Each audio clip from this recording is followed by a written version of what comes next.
All right, ladies and gentlemen that identify as ladies, welcome to another Chew Quieter. This is, I think, episode. What about ladies that identify as gentlemen? Yeah, well, welcome to them too, I guess. What about chicks that still have a dick, or dicks that still have a chick? Do they still have their berries too, or just the twig? Because I think there's a difference. Well, do you have to lose the do you lose the berries then the twig, or do you lose them all together at the same time? I think if you're living in the days of Game of Thrones, then you would just be not unsullied. So losing the berries, you become a eunuch. Yep. But when you do that, you just take them all at the same time, right? You don't go back twice. You don't go, oh, I'm gonna take the berries today and the twig tomorrow. True. But I think so. Yeah, I think that's the way it is because I think the Unsullied, they had their dicks chopped off completely in Game of Thrones, at least. Oh, they go everything. Yeah, that's how they made them mad and made them be warriors. I honestly don't think that was really needed to be a warrior, but I mean, hey, we didn't live in those days and times back then. It's funny because in history of the world, the eunuchs are just like the slaves in the castle. They have no identity, no masculinity, so they're easy to just to make them do whatever you need to do around the castle. Yeah. So what's the difference between that? Is there different ideals in TV and movie? I mean, yeah, they got to they got to do something. Yeah. Speaking of reality versus non-reality, have you heard the theory that that we're actually living in a simulation? Yes, there's a conversation that comes around here every so often. Is it real, or is it just our imagination, or are we just like a game, or are we just like holograms that are just played with, and we're just motioned in to do stuff? I don't know. I don't know. Sometimes it makes me wonder because sometimes we'll have these dreams that are, and we call them deja vu. So it's almost like that might be a glitch in the simulation. Possibly. I mean, I don't know. Who knows? I had a dream that we were in a simulation, and we didn't know that we were in a simulation. You got to stop playing with that; it's making a lot of noise. Oh, sorry. You told me to leave it on the desk, and I just fidget with it. So the dream was that I was just out and about doing shit, and all of a sudden, certain people just started to shapeshift and turn into these creatures, and they would just flash back and forth between the creature and a normal person. And then I heard someone say, "Did you see that?" And I'm like, "Yeah, I saw that. Like, I told you we're living in a simulation." Okay, so yeah. Well, I mean, you see like a glitch when you're doing like a video. You see like a little back, or or a refresh, and then it comes back. I mean, I guess that's kind of same idea, where you'd see like something happen, and it'd be like a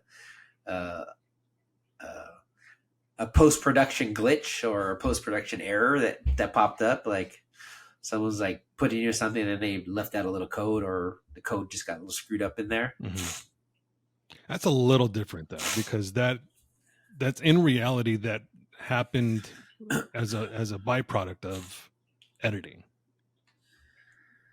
Well, it has to be in the code. I mean, it has to be in a code somewhere, right? If you're in a simulation, someone has to be writing the simulation. I'm thinking like a race simulator or like a flight simulator or something like that, where there's a code there and someone's just playing that game, and this is where they're in the simulation of that happening. See, and I'm in another place, kind of like the Matrix. That was pretty much the premise of the Matrix, was that it's a simulation. Okay. So, yeah. I mean, obviously, it's been talked about before. They've made movies about it. Other people have written these thesis about it, and there's books about it. So I don't think it's. I mean, it's hard for me to believe that we're in a simulation, but there's a lot of things that point to it being true or plausible. If we're not in control of our own destiny, then we're not in a simulation. But if something happens all the time to the same person without cause, is it a simulation? Yeah, it's one of those things. It's just like, who knows? We don't know. It's like the chicken and the egg. Yeah. How does one come first? Yeah. It's so bizarre. It's always something to think about. It's kind of fun to think about, but it's scary at the same time, because if we're not in control of our own lives, then whoever's out there, writing the code for us, I mean, can you add some more zeros to my bank account, please? A glitch of some zeros. Yeah, glitch me some zeros. That would be, fantastic. I saw the new BMW. I saw the new BMW, and I'd really like to have that. Which one? The M3. The M3? Yeah. I've always liked that car. Yeah. Yeah. I keep saying I want to go back to like a 7 Series, but then I keep looking at this 8 Series. I'm like, I can sell the truck and the trailer, and I can get an 8 Series.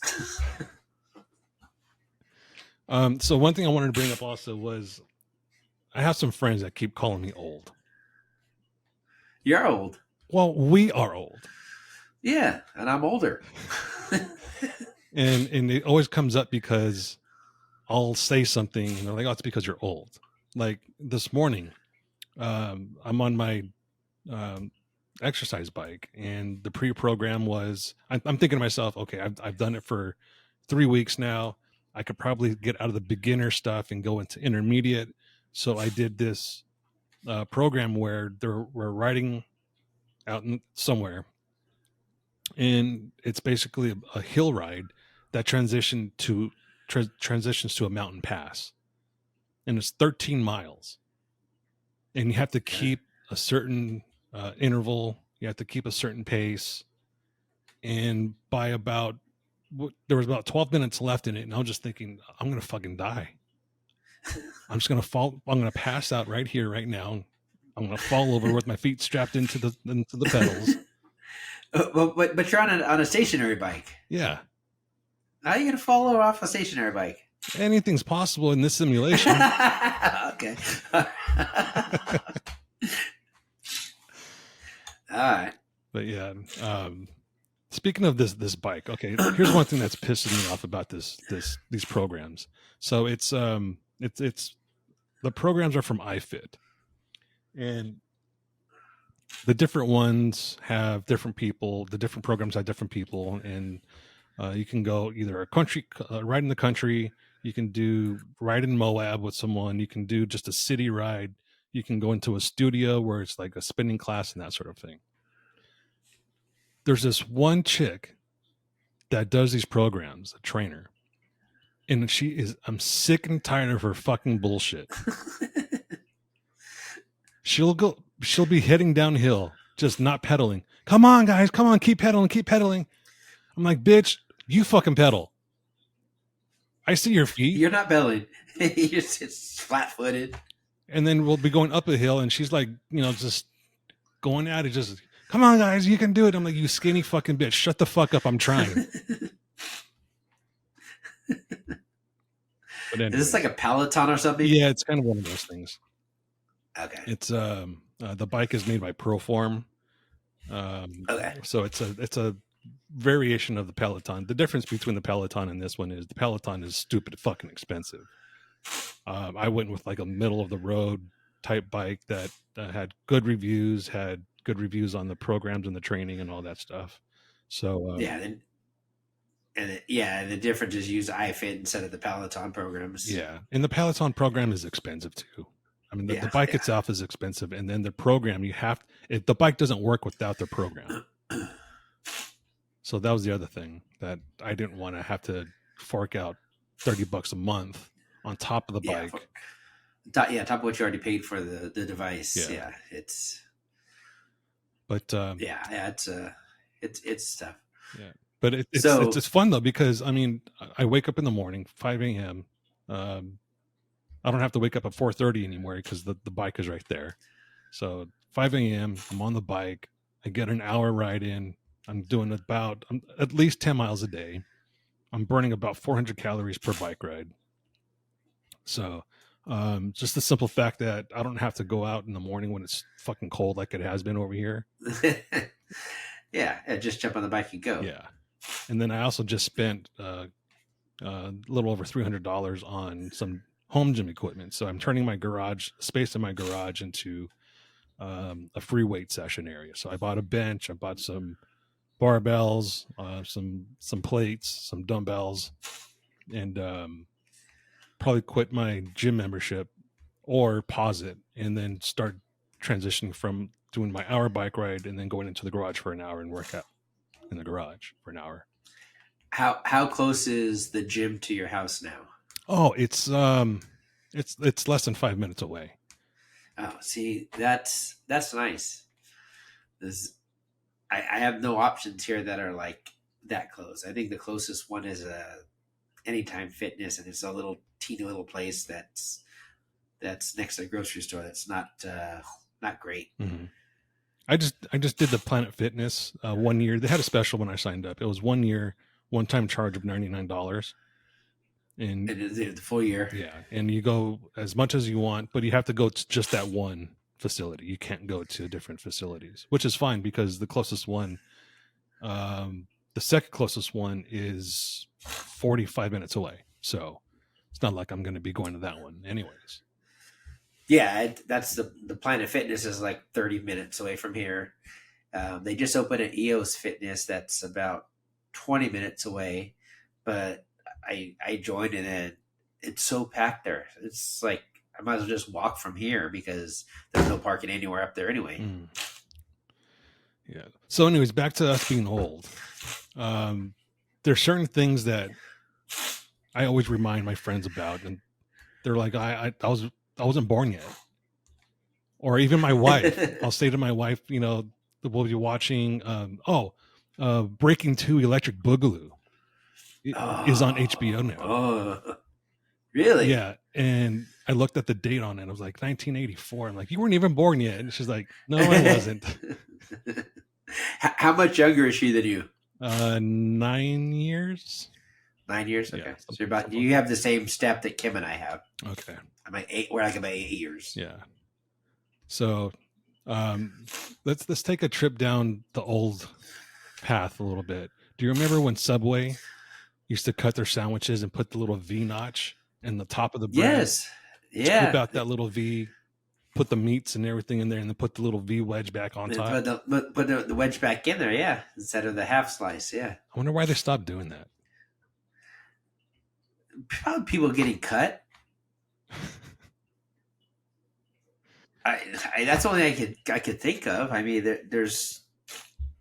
I can't see any efficiency between a straight slice and maybe the fact that it's a round. A side slice is one slice. That is 2 slices back up and back. I don't know. Maybe efficiency. It was a little goofy though, wasn't it? If you think about it. Oh yeah. The whole idea of it was weird, but I think that was what made it cool back then. I haven't eaten a Subway sandwich in I don't know how long, but I remember back when I used to actually have the sandwich all the time. Do you remember Quiznos? Yes. I mean, it's not that old. We actually have a Quiznos here. Oh, there's one still open. Yeah, we still have a Quiznos here in Gilbert. It's actually by Rigid. Wow. I thought they all closed down. In Gilbert. And no, there's actually, what does it say? There are 1, 2, 3, 4, 6 of them. Actually, no. There are 3 of them, 4 of them that are still open in the Phoenix area. Wow. I had a friend that worked in the corporate office in Denver, and his office was only 2 blocks from my office at the time. So we would always meet at the corporate office restaurant, and he'd hook me up with a free sandwich and then give me a couple of vouchers for free sandwiches. So for like a whole year or so, that's all I had every day for lunch was Quiznos. I didn't mind. Yeah, that's no, Quiznos used to be good. I think we went there, and the sandwich was still good. I mean, it was actually really good considering that I feel like Subway is just garbage right now. And there's no way that I will go into a Subway and eat a sandwich from Subway unless like no. I've actually gone into going to Moab and the last thing open was a Subway. I was like, fuck it, bag of chips. So no, even if it's the last thing available, I'm not eating it. That's one thing that I wish. But Quiznos is good. It's one thing I wish that the city that I live in is either an Italian deli or a Jewish deli. Jewish deli would be the best. Yeah, a fresh bagel, some schmear. Yeah, so we at least get that here. There's a Sidewalk Cafe. There's a couple other that do a decent boiled bagel. They do their own schmears, fresh with the green onion and other specialty stuff that they throw in there, which is pretty cool. I miss a good bagel and lox. Yeah. There's always a nice treat. Yeah, no, I definitely like one of my favorite things when I used to work for companies that were based in New York City is I'd fly into the airport like the night before and then get up and have bagels in the morning and then drive to the shop or the office, whatever. And that was like one of the greatest things ever. Come home with a dozen bagels and a pound of either lox or sable in my suitcase.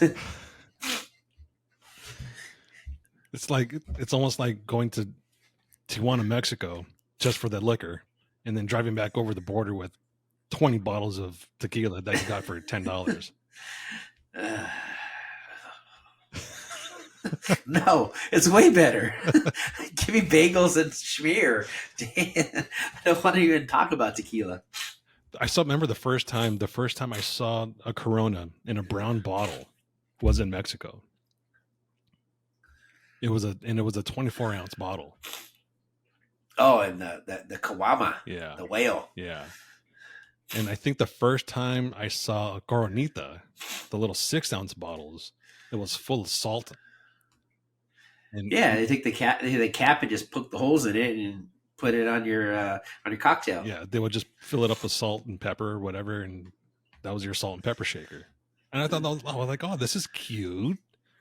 I wonder where you get these salt and pepper shakers. My friend was like, you fucking idiot.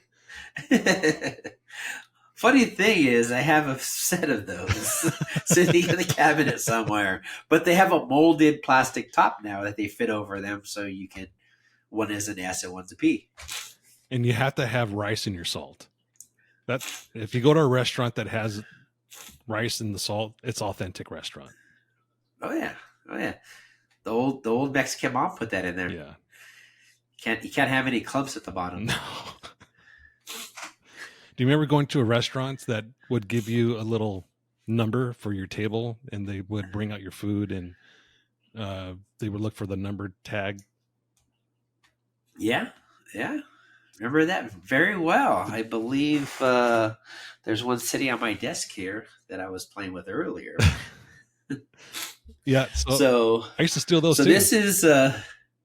This is from Carl's Jr. in Montebello, right down the street from Sure High School. Yep. And it was one of the regular stops after school. And I don't know how many of those were stolen. I think driving down Whittier Boulevard on a Friday night, you'd see every other car would have one of those Carl's Jr.'s numbers on the dashboard. Yeah. And you either stole the year of your birthday or your code for your beeper. I don't know what I stole because I'm not a 64. I'm a 68.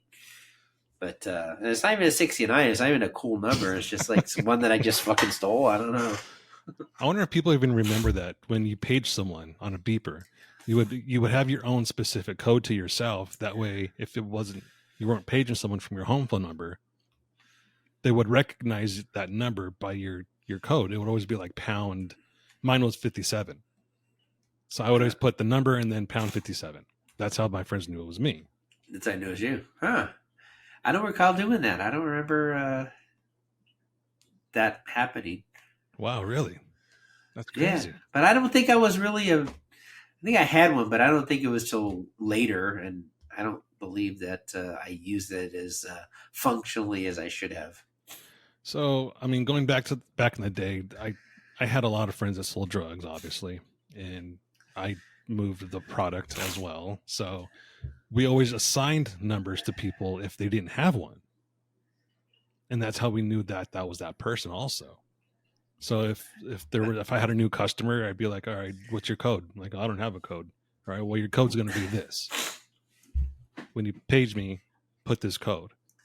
Put this code in. I know it's you. Huh. Yeah. That's smart. Damn drug dealers. They're always the smartest. We weren't that smart. I mean, we would make the money and then go spend it on strippers and cocaine. Okay, what is it not smart at?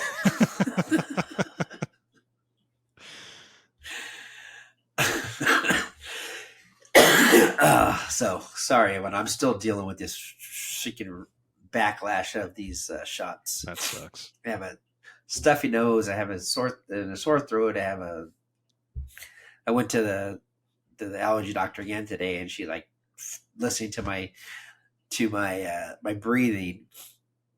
It sounded like someone's like turning a ratchet in my lungs right now. She's like, "Oh," and I go, "Yeah, you hear that?" And she's like, "Oh, wow, okay, you're bad." I'm like, yes. So I'm complaining about it. I haven't had a great night's sleep. I'm having problems just every day to day, like tired and worn out. I'm like, just fix it, make it stop, make it get better.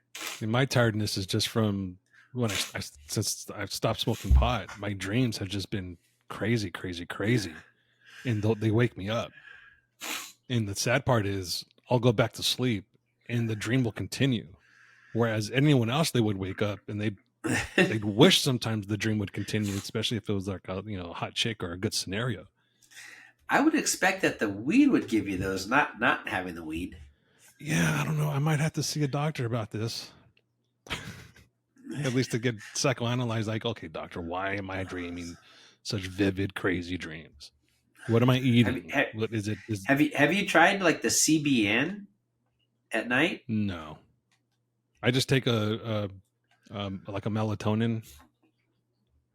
That could be what it is. Well, I went off of it for 3 weeks to see if that's what it might be, and I just kept having them. Huh. So it's not the melatonin, and I thought if anything, the melatonin would just knock it out. Like it would make me, my brain tired or shut down to the point where I wouldn't have those dreams. Well, so I don't typically dream, and I was having sleep problems probably like 10 years ago, and they gave me Ambien, and it made me have weird, freaky dreams. I had to stop taking it because I was getting weird dreams from it, and it was just like I was changing how I was sleeping, so I was dreaming differently, having just weird dreams. I was like, I'm not doing that anymore. Yeah, when I hurt my... But I used to wake up in the freezer few times. I was told that I was at the freezer eating a It's It. Sleepwalking, right? Sleepwalking, yeah. Eating an It's It, sitting with the freezer door open in the light of the freezer, eating an It's It asleep. Yeah, that's what happened to me too. I would always have sleepwalking episodes from Ambien. Yeah. So I stopped taking the Ambien because I was like, fuck that. I don't need to be walking out in the middle of the street or something. Yeah. Apparently I just went to the freezer and got freaking ice cream. That I'm not a big ice cream because I'm lactose intolerant. So it's like, what are you doing? What's happening here? It's like, oh yeah, we'll do something you can't ever do. we'll take care of you. It's fucking drugs, man. But the CBN, I'm finding is the best thing for me to sleep. I might have to order some. I think I can order that and have it shipped here. Yeah, you should be able to find even a store that has the CBN sleepy pills. What's the difference between? Obviously, it's the compound, but the difference between that and the CBD. I have no idea. I just know they tell me that the CBN is the one that they tell you it's for sleepy time. Okay, maybe I'll try both. Yeah, so I don't know if CBD is daytime and CBN is nighttime. I don't know. As long as it's not THC, and that's the other thing. The dreams I've been having are crazy about. I'll have a dream where I'm smoking pot in my house or something, and somebody will walk in my house like, I smell marijuana. And I'm like, oh shit, I'm not supposed to have marijuana. I live in Tennessee. Or another dream will be like, oh fuck, I shouldn't have been smoking pot. I have a drug test tomorrow. Things like that. And it's just like, I don't have a drug test tomorrow. Yeah, that's undue paranoia. Yeah. It's fucked up. Yeah. But try the CBN. It's helped me. I wonder what the drugs were on. Did you hear about this guy at Disneyland that got off of the ride at It's a Small World? The naked guy got naked and started going around inside the ride. I wonder what he was on. Magic mushrooms, probably. A couple of caps, a couple of stems. Yeah, something. Just wanted to be in the ride. It's like, oh wow, this is my people going in. I mean, I've done that before, but I didn't get naked. I mean, we jumped out of the boat. I'm sure many people have done this before. You just jump out of the boat and just like walk around in there, and then just get back in the boat. Yeah, I can't imagine you could do that without being tackled and arrested by security as soon as you got off the ride. Well, these days, no. But I mean, again, we're old, and this happened in the 90s. Yeah, back before the internet and digital cameras. Yeah, we used to be able to do that shit. Yeah, I used to take the full advantage of It's a Small World being dark and a slow ride, and meeting girls at Disneyland. Hey, you want to go on this ride? That was like the undercover code for you want to go hook up. I thought that was Pirates was the one for that. That one too, because it was dark. That's another one. Yeah, Pirates of the Caribbean. It's a Small World. And then at Knott's Berry Farm, you did the Legends Before Time ride, the dinosaur one, and then the log ride. And there was one more at Knott's Berry Farm. I think it was in Camp Snoopy. You remember Camp Snoopy? That just sounds wrong. Camp Snoopy's for like kids, like little kids. That just sounds wrong. Fuck it, man. You had to do what you had to do. I guess so. When I was a teenager, it's kind of like being a kid. I acted like a kid. Same thing. Yeah. Camp Snoopy was actually kind of fun. Yeah, it was. Just a little freaky. I just heard the company that owns Magic Mountain, which is I think Six Flags. They bought Knott's Berry Farm, or they merged, or something like that. Really? Yeah. Huh. That'll be interesting. Yeah, that's I better go before anything changes. Do you remember at Knott's Berry Farm they used to have K-Rave? No, I never went to the K. I think we talked about this before. I never did the K-Rave.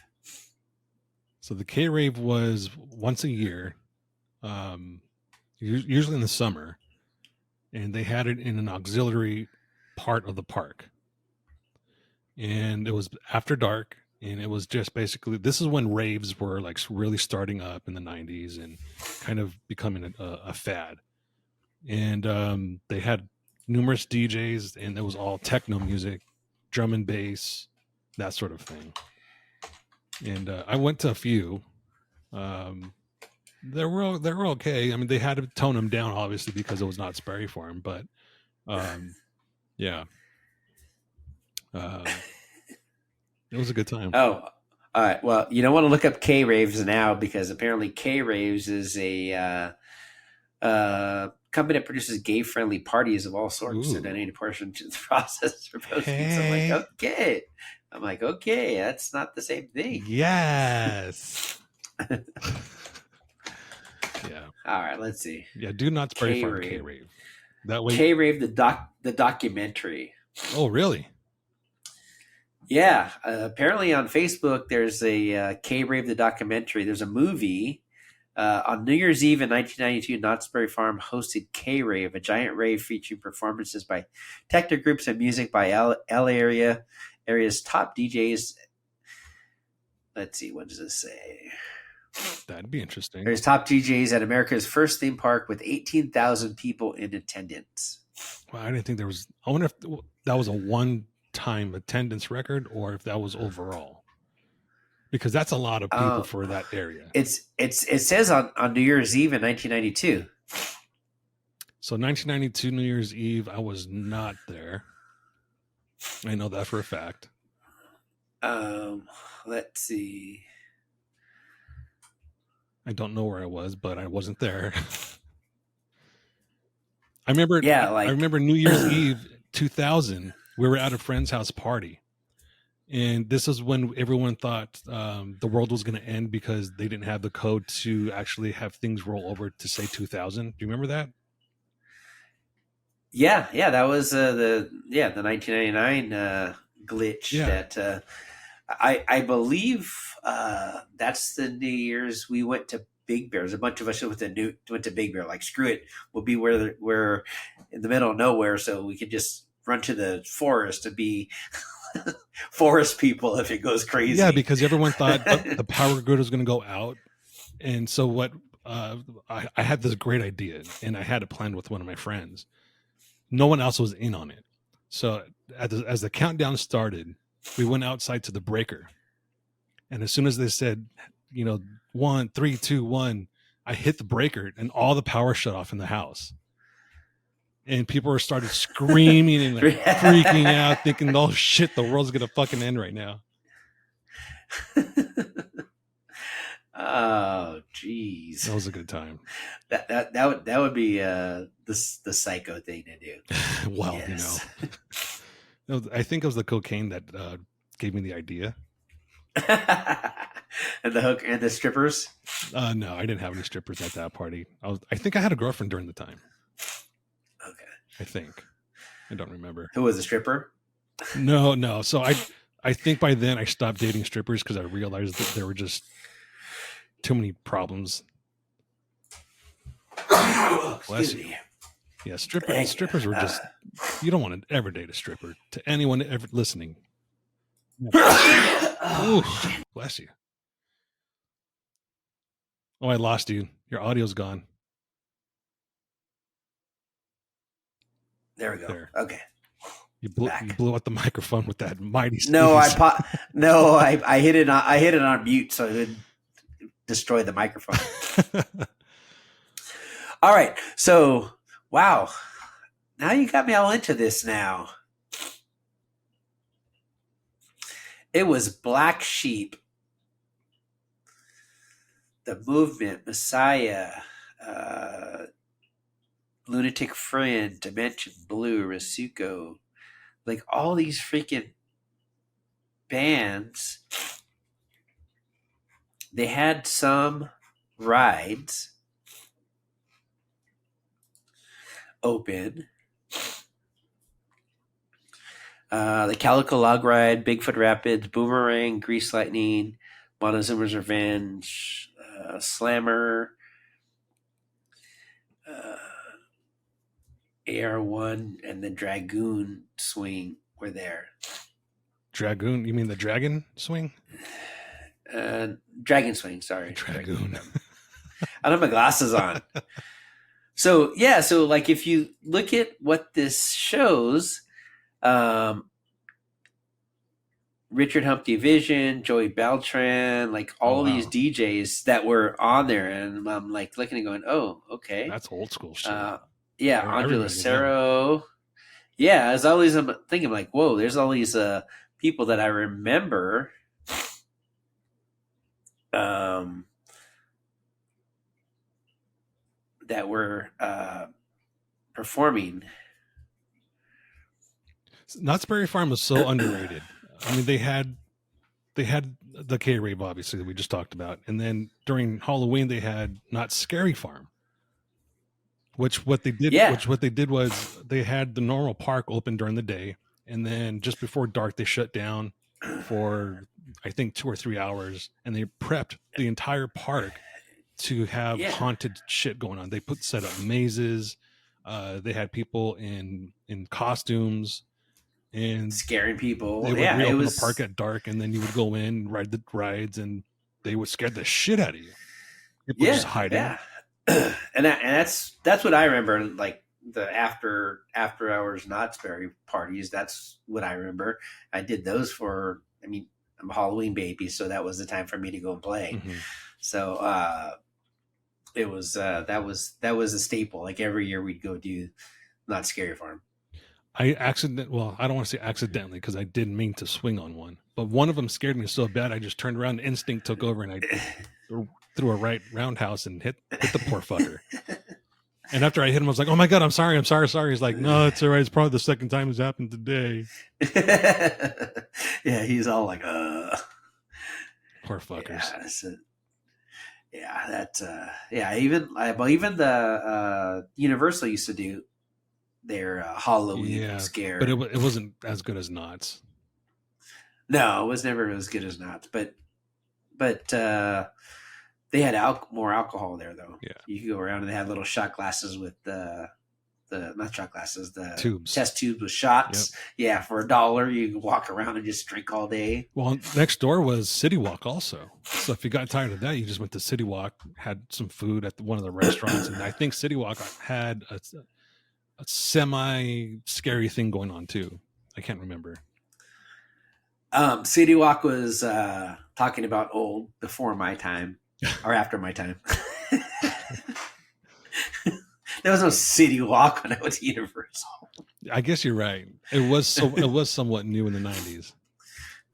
Yeah, it was something that came along after I stopped going to that stuff. That stuff. You make it sound like it was a bad thing. I'm old.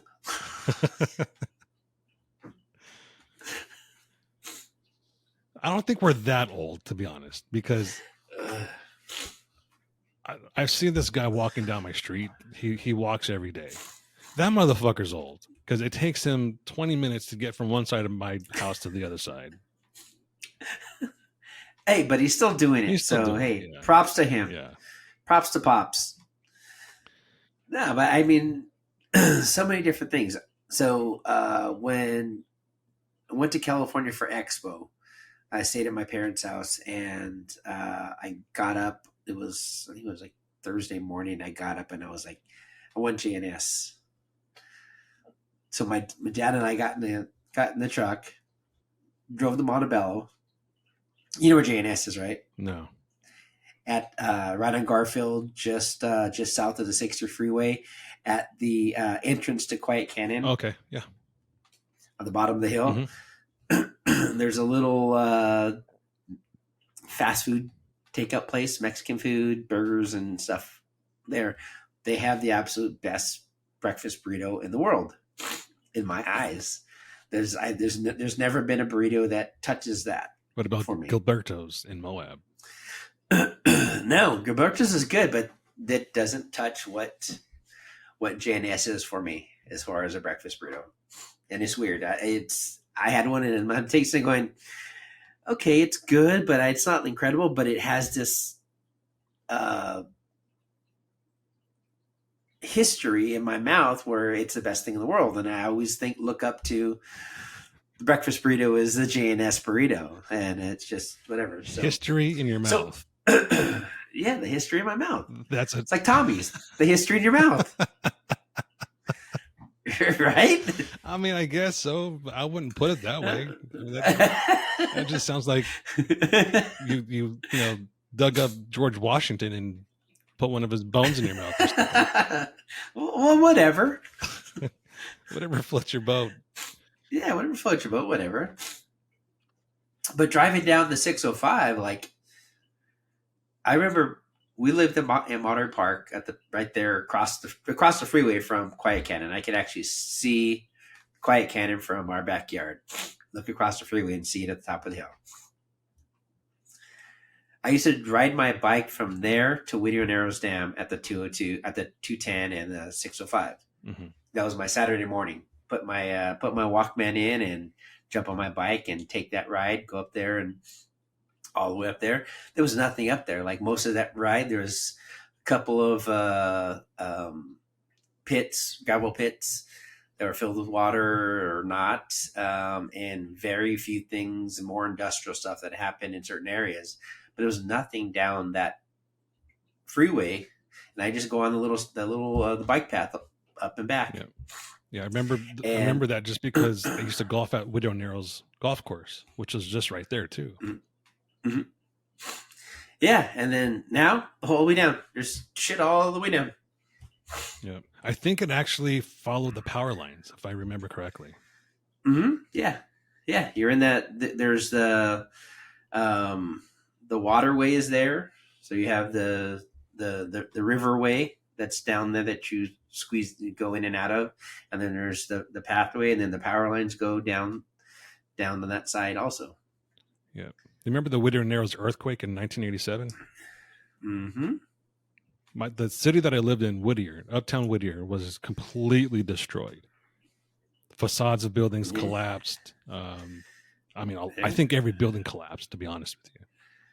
Yeah, it was a lot, and whatever was standing had to be torn down, restructured. So now, if you see anything that's still standing out there, it has all the bolts and the plates. Yeah, and it's all retrofit.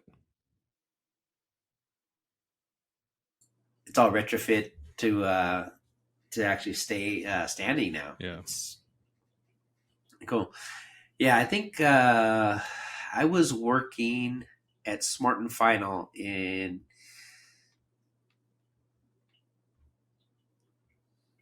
East LA. Oh, I was hoping to say Santa Fe Springs. I'm like, I remember that one. I used to go there. I wonder if I saw you. No. It was in the one in East LA, and then they moved to City of Commerce into a new building. But it would happen, and it like rocked that building, and it was a teeny little location, and we had all the bags of 50-pound bags of beans and rice up on the top shelves. Mm-hmm. We'd have to shove them up there, all falling down. It was a mess in there. I think it took us like 2 days to get all the Coke. Remember the Coke syrup boxes? Yep. All those fell off, stacked off from the shelves. So we had Coke syrup everywhere. So yeah, it was a mess. We were going down there, bringing us pallets of cat litter to drop in and kind of absorb some of it. And then it was disgusting. Yeah, that was a bad time for that area. But I think at the same time, that same era, that's when WWF started to become super popular. I think Randy Savage, Macho Man, Jimmy Superfly Snuka, Hulk Hogan, obviously. Who was that one? There were a couple of guys, brothers, that they had the spikes on their shoulders. The Barbarian Brothers. Is that what they were called? I think it was the Barbarian Brothers. Little Ric Flair. Well, Ric Flair wasn't WWF. It was WWF. He was WWC or something. Yeah, that was older. Yeah. But these guys back then followed it so closely. They're so old now, they still believe that it's real. I can't believe, like, you're a grown-ass man and you still think that wrestling is real. I mean, what they're doing, the athleticism and taking a beating and all that, sure, that's real. But you're getting... It's well scripted. It's all scripted, and they're thinking, I can't believe he got robbed of the Intercontinental Championship. It's like, no, dude, I can believe it because that's the way the script was written. Yeah.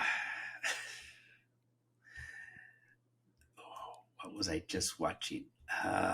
You said this, and I was thinking of something, and then I got completely deflected. There's an old clip of like a reunion type thing that was happening, or it was like a meet and greet. That was probably 20 years ago, maybe 30 years ago.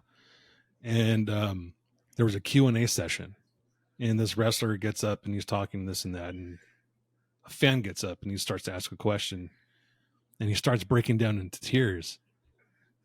And the wrestler's like, "Hey man, calm down. It's all good. Just take it easy." And the fan is like, "It's still real to me, damn it." Next question, Jeff. Where are you? Right there. Yeah.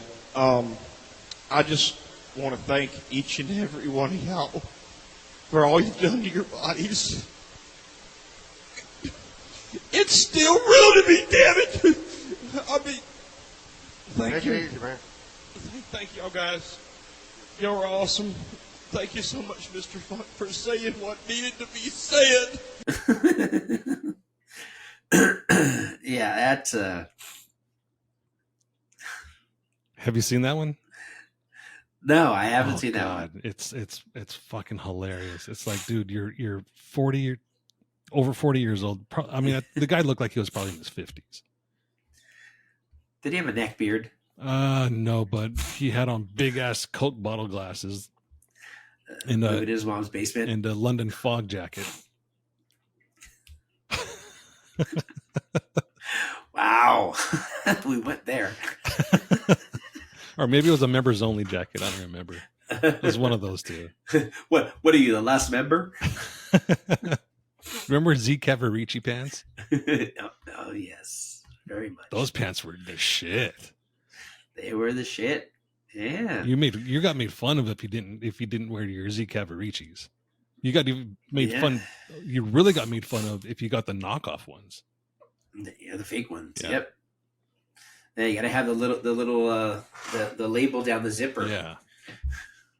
And then I think Bugle Boy, who I think Levi's made the Bugle Boys, and Bugle Boy tried to rip off that style. They got more of a parachute-y type pants, a little more softer, but look more like a parachute pants. Yeah. There used to be a Bugle Boy store in Rosemead, and I swear all the shit was just knockoffs, because you can go get like a pair of pants there for like $10. Probably still can. And everywhere else is there. It's not there. It's I don't know what it is now. But back those days, so I mean, old, mid '80s, yeah, going down to downtown to the garment district. Oh man, yeah. And you go up and down these buildings and just like try to find out who had the deals, who had the best. Most of them knockoffs, just made wherever they were. They're cheap. Mom, take me down there and give me my budget and figure out what you're going to buy, and blow your budget on a fake Yes jacket for $40. Do you remember the commercial for Bugle Boy? It was just a guy walking down the street. He'd pass a girl, a woman, and she would stop him, turn around, and she'd say, "Are those Bugle Boy jeans you're wearing?" And then he would just like give a smirk and keep walking. And that was the commercial. Do not recall that. Holy hell. So that was the thing in my school at the time, was they were always making fun of, the girls were always making fun of that commercial. And so it got to the point where I'd be like, "Why? Do you want to blow the bugle?"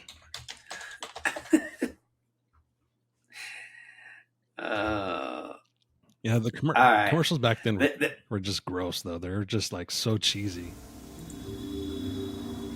It's apparently on YouTube, all the Bugle Boy. Oh, now I remember. There's the guy like sitting on the side of the road, the girl passing in her freaking Ferrari. Mm-hmm. Excuse me, are those Bugle Boy jeans that you're wearing? Yes, they are Bugle Boy jeans. Thank you.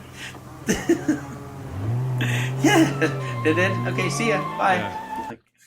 Yeah. That one I remember. I'm like, yeah, it's like he's like standing on the side of the highway, like probably the road to Palm Springs. to Yucca. It's a Yucca. Yeah, black Ferrari pulls past him, backs up. Those Bugle jeans. Yeah, all right. See it. Well, if they were any good, she would have been in the car, right? Yeah. She would have just pulled away. The Bugle Beans, okay. I thought they were good, so see you. Did you ever have cross colors? No, never had cross colors. So the only reason why never I wanted cross colors was because In Living Color at the time was a super popular TV show. It was sketch comedy for anyone that's too young to remember that because we're old. It was one of the best sketch comedy shows that's ever been out there. It's similar to what Chappelle Show was for your millennials. And Keenan Ivory Wayans would always wear cross colors. And Damon Wayans, they'd always wear cross colors. And so they made it popular, the brand really popular.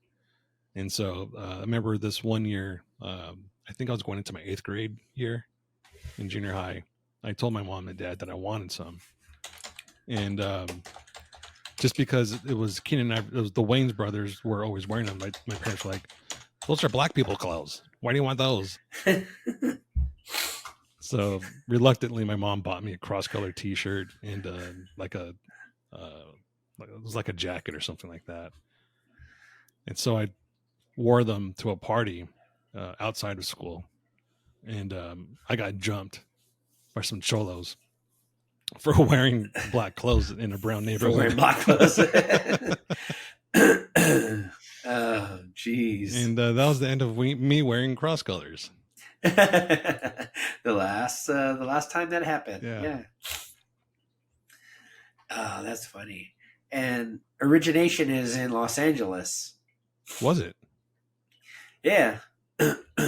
Cross colors was the brainchild of Carl Jones, the entrepreneur who studied fashion at Otis Parsons School of Design and Trade Technical College in Los Angeles.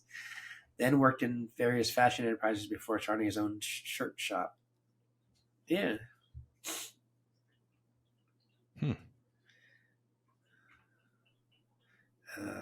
Thomas Walker. Yeah, it's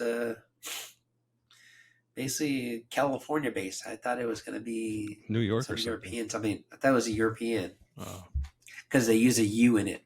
Yeah. Because it's cross colors, not colors. Well, both spellings are correct, according to Webster's. It's a correct spelling, but typically it's the European. we expect the Limeys to use the U. So one more thing about getting old, and this is the thing that's really kind of bumming me out. I now have to treat myself like I'm a puppy being potty trained. I stopped drinking water at night about 8:00 at night. I take a leak multiple times before bed, so I'm emptied out. And just like a puppy, you take away the dog's water dish at a certain time. That way he doesn't have water and doesn't pee in his kennel. You take him out multiple times before bed, so that way he's emptied out, doesn't pee in his kennel. So you started peeing in the bed? No, but I have to continuously get up in the middle of the night to go piss. You might want to go see a urologist there, buddy. Sound like some prostate issues. I've been checked. I do my yearly. So everyone just make sure that you're doing the same thing because, as you know, it's not going to be a fun thing if you catch it late. So no, catch it early. Yeah. Catch everything early. Go to your doctor constantly. Yeah, this is nothing to make fun of. I mean, but we use it as a reminder, as a we joke about certain things, but there's a serious reminder that your health is important. And I have a lot of friends that refuse to go to the doctor, and I was like that. And the past 20-some years, I don't know, when did I meet Kim? 20-some years. She makes me go to the doctor all the time, and I have multiple doctors now. Yeah, I remember the first prostate exam that I had. I was very uncomfortable. I was very nervous. And my doctor made it kind of funny to, just take, my mind off of it and, Kiss you on the back of the neck? No, but he did the glove on and just snapped the glove. He's like, "Are you ready?" And then he lubed up his entire hand. And I was like, what the fuck? He's like, just kidding, just kidding.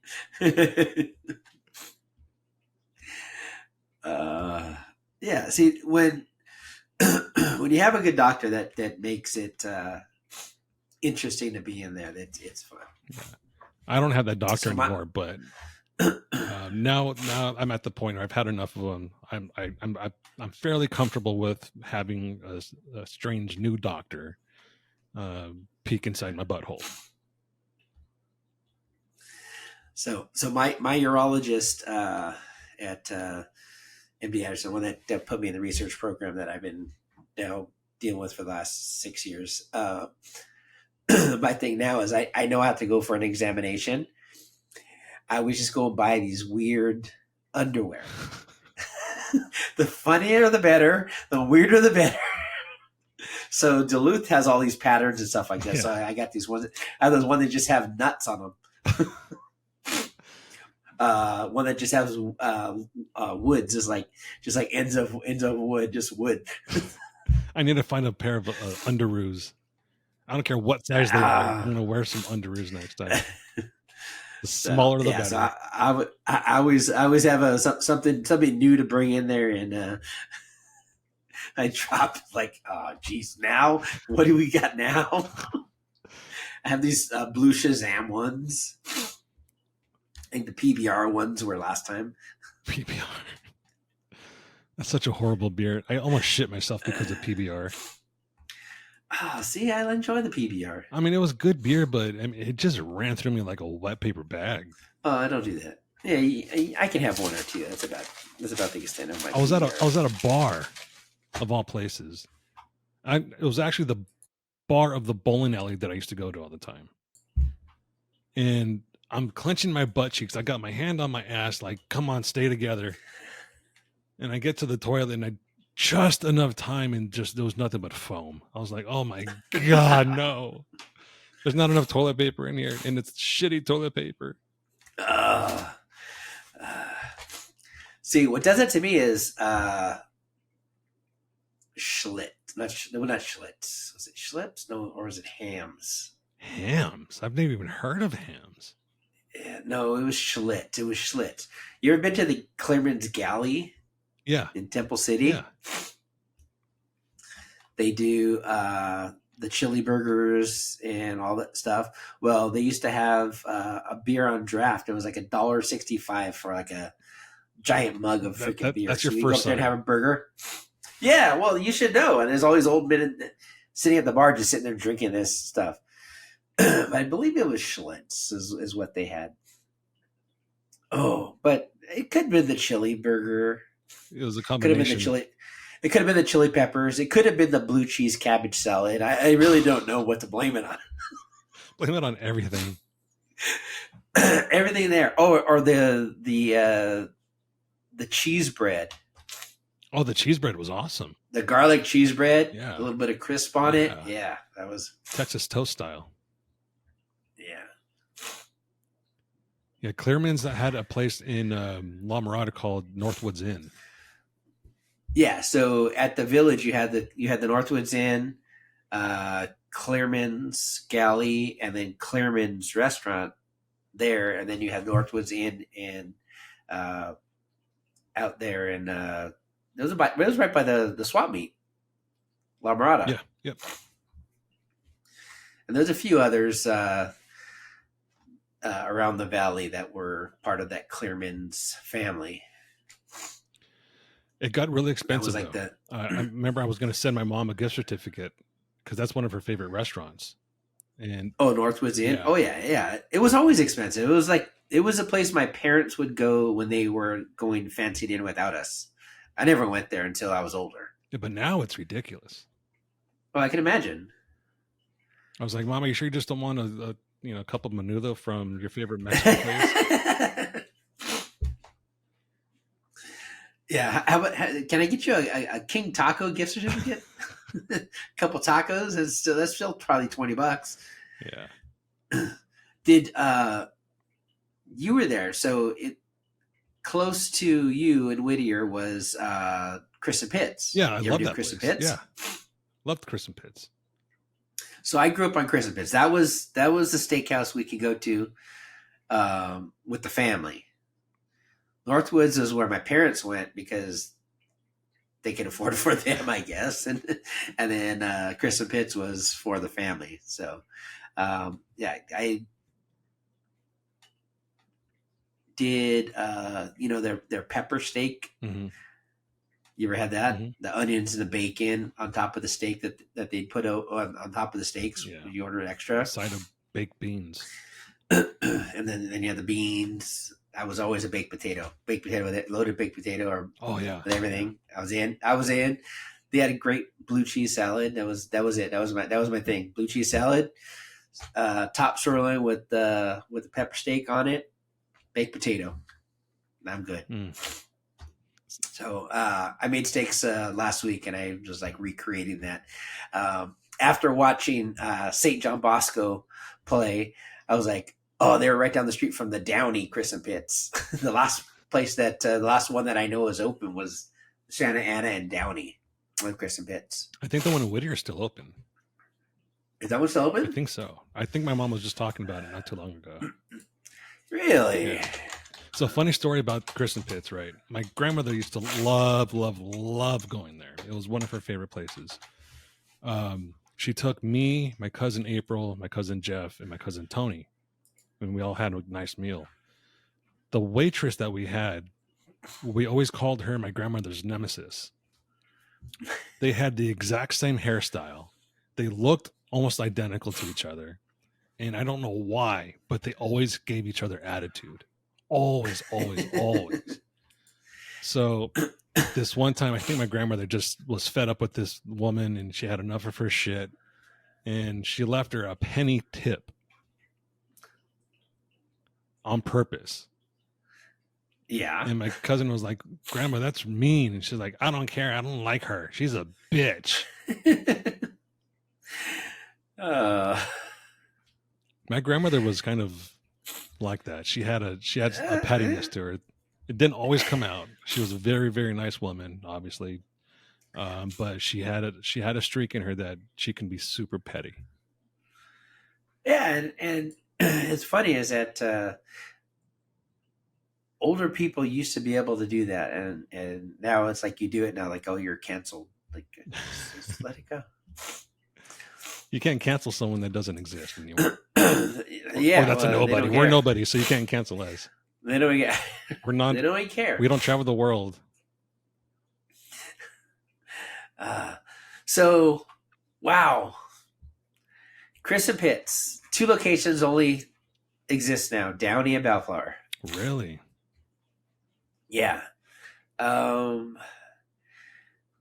The baseball top sirloin is now $33.55.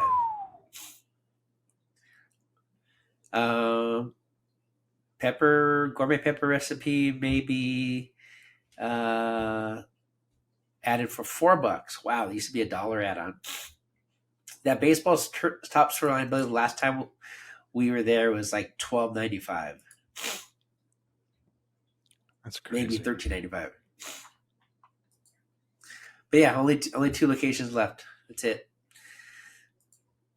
Huh. Do you remember Pioneer Chicken? Yes. Do you remember O.J. Simpson was a part owner of that chicken franchise?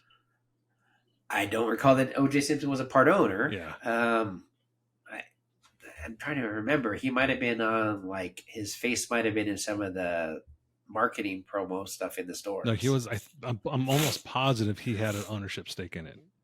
At one point, anyways. All right. And then there was Church's Chicken that was right next to it. At least in Whittier, it was kind of weird for being a Mexican town. There was a lot of chicken places, fried chicken, Church's, Pioneer, and KFC. They were all in the same street on the same side of the block. And now it's nothing but taquerias and little hole-in-the-wall bakeries. I haven't had any good pan dulce in a long time, though.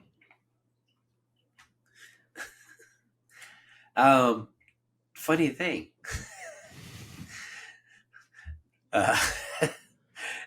No, there's the Mexican market here in Mesa has this wall of the pan dulce and a big old pastry counter with the pineapple upside down cakes, the fruit cakes, and all those crazy cakes that you see. But the whole wall of the pan dulce, and we were there late Saturday night, and there was nothing left. I'm like, what the hell? I want to freaking, you know the ones with the crisscrosses on top with the chocolate or the vanilla or strawberry. Yeah. I just wanted the chocolate one. Nothing available. And it's a good Mexican bakery if they have piñatas hanging from the ceilings for sale too. Oh yeah, people don't know that. Definitely. There's signs. Yeah. There's signs to good Mexican food, and if you're going for a Mexican bakery, look for piñatas hanging from the ceiling. If you're going for just Mexican food, look for rice in the salt shakers. Yes, and you have 100%. And also the decor. If there isn't pictures of Juarez or a picture of some lady, hand-painted picture of some lady scooping water out of a creek, just leave. It's not going to be good. Yes, you have to have the hand-painted mural. Yes. The pots hanging from the rope in the corner with the paintings on them. Yeah. The chilies in the bunch in the corner. All that. That's what you need for a good restaurant. See, this is the time of for our listeners to be proud that we're brown people that know this much information that we can hand off to everyone else. Our gringo friends are loving it right now. They're like, great, now I know where to go. Yeah, you walk in and there's a mural, stay there. Yeah. If the chairs are painted with the mural to match like the decor, even better. Mm-hmm. If you go into a booth and the booth's falling apart and there's a sag in the middle of the cushion, you want to stay there. Yeah. Don't leave. That's not a sign that you need to leave because it's dirty. No, it's a sign you need to stay there because someone's been sitting in that seat for the last 30 years enjoying the deliciousness that gets pushed out of that kitchen. Stay there. And if the staff does not speak English, stay. Stay. Yeah.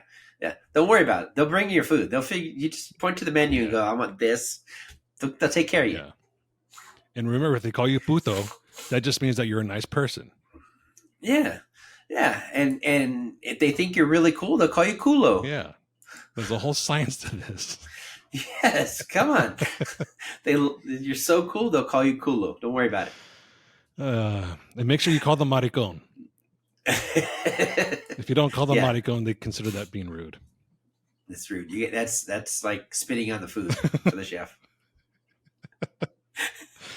We're gonna get someone fucking kicked out of somewhere. Well, we hope they're a little smarter than that. I mean, these are our friends we're talking about. Yeah, I guess so. Shit, you're all fucked. And this part of this episode is brought to you by Scott Bloom, who was supposed to join us today but canceled. Yeah, well, he's ill. He's prepping for. They called him in, the marketing team and a few others. Oh. The CEO from the big company is coming in to do some walkthroughs or something. So he's like, yeah, we're all there prepping for a CEO visit. So that's never good. He's like, I got to show up to work. I'm like, oh, that sucks. Yeah. So next week, so he's got to go mop some floors. Yeah. So folks, next week, make sure you listen in. For those who don't know who Scott Bloom is, he is the marketing. He is the product. He's the Jeep Wrangler product manager. Is that right? Marketing manager, Jeep product marketing manager, I believe is what the total is. We're gonna fuck this up. So yeah, he's a marketing guy for Jeep. And basically, if anything that you wished to have on the new Jeeps isn't there, it's because of Scott. So you can blame Scott. Oh, there's so much we're blaming for Scott. Scott's four-door Jeeps, it's all Scott. Ducks. Soccer moms, Scott. Ducks, Scott. Bob GTs. Fad, axles, Scott. 2-liter e-torque Scott. Let's move on really quick because I know you want to bring this up, your new toy.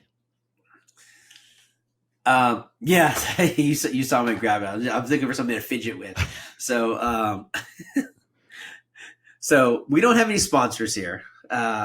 Just a product that I bought, and little device here is called the Strike Man.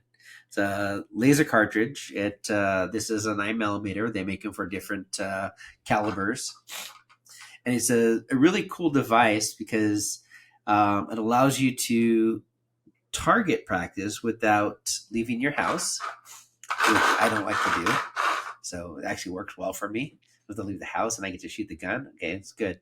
But it's we talked about practicing and getting your muscle memory for your weapon and making sure that you have the just the time with the gun to practice and get that memory going. So it's actually really, really cool because there's a gun sitting right on my freaking desk.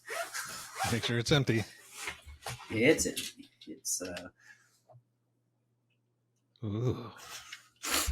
So it's cool. You just pop this little cartridge in there. It's a pain in the ass to get in there. But when you get it in there, it shoots a little laser. This is the part I hate about it, is that it doesn't lock in there. So there it goes. You see that little laser in there. Mm-hmm. So it actually allows you to practice with your gun in the house, and then there's a little target you get with it, and then you just there's an app on your phone, and you just point your camera with the app on at the target. You center it in there, and then you can shoot. And it tells you when your hand's not steady. Tells you when you're kicking down, you're kicking up, side to side, and when you're in there, and then you can tell, do you want to do fast mode? You can do a bunch of shots. You can do whatever, however you want to target it, and then it gives you different ranges to be within, and then it calculates based upon what ranges you're in. But it's a cool practice device for those of you that want to just have a little more time. They were on sale. It was like $80 or $70, something like that, delivered to my house. And it was here in like 4 days. It's pretty cool, and I've been enjoying playing with it. I have one similar to that. It's made by Mantis, and it attaches to the underside of your gun using the rail, and it's an app that's proprietary, and it's very similar. It tells you if you're jerking the trigger, if your finger placement on the trigger is incorrect, and it's all dry fire practice. Mm-hmm. So yeah. I encourage, just like Armando, is anyone to keep practicing dry fire, even if you don't have one of these devices at home. Dry firing at home, just put a penny on your sight and make sure that penny stays there, and that's how you know you're one way to know that you're doing it okay. If that penny falls off, you're probably jerking the trigger. But the best practice obviously is to go to the range, because nothing will replicate recoil. No, you're definitely not getting that. It's just for me, it's just that holding the gun, continue to be on the gun, continue to have that muscle memory built. That I don't shoot this enough, and if this is making me shoot it more, mm-hmm. which is good. Yeah. I mean, yeah, definitely. I prefer to have a live round in it, but if this gets me putting more time with it, then I'm good with that. Mm-hmm. For sure. So, yeah, it's a cool little toy. We like toys. I like toys. I actually have little fidget spinner things, toy that when I'm on conference calls that last more than 30 minutes, that thing comes out all the time. It's just sitting. Yeah. I'm usually have bigger toys. I have the tractor here, so I've been playing with the tractor. So that's like ultimate big toys is a tractor. Get a tractor at home, and it's just like, whoa. And it's just a little tractor, this one, but when I get to play with the bigger ones, it's even better. Yeah. All right, I guess we'll wrap it up from here. Cool. Thanks for listening, everyone. Yeah, come We'll back see next you week. next time. Yeah, hopefully next time we'll not talk about our age so much, and people can stop making fun of us for being more wise than they are. I don't know about wise, just aged, more aged. Yeah, that's wrong term. Oh well. All right, Aged. all right, folks. Thanks for listening. See ya. See ya.